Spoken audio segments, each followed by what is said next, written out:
Hello, what's up? Welcome back to my YouTube channel. If you're new here, my name is Mark and gumagawa ako ng mga videos and tutorials on the different applications.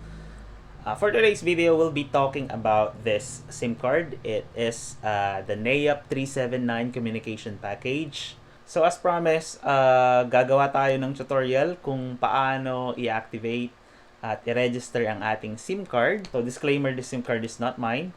So, my sister asked me to activate this SIM card. So, samahan nyo ako at i-activate natin ang SIM card na to.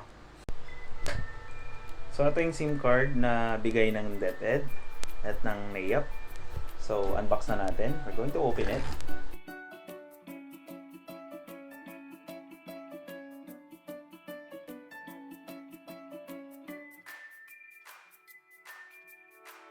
So yun, na-insert na natin ang ating SIM card sa ating phone. So we're going to open our browser. On my case, na-open ko na ang aking Google Chrome. And then tatype lang natin dito, we have deped.gov.ph and then /NEAP register.html. Then press enter. Then in here, pipiliin lang natin kung anong region tayo. Pangasinan 1, Lingayen. I-click lang natin yun.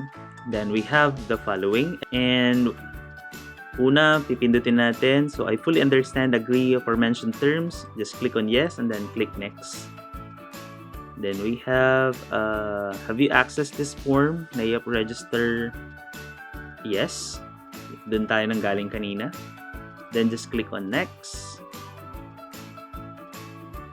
So, fill out lang natin tong information na to. And then click next lang. Tapos dito, we have DepEd NEAP provided SIM card. So, yung binuksan natin kanina, yun yung ilalagay nating SIM card number dito.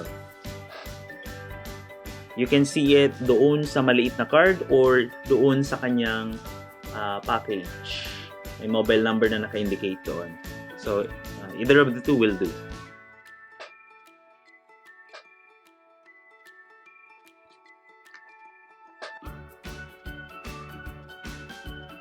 Then after that, all you have to do is to click on submit.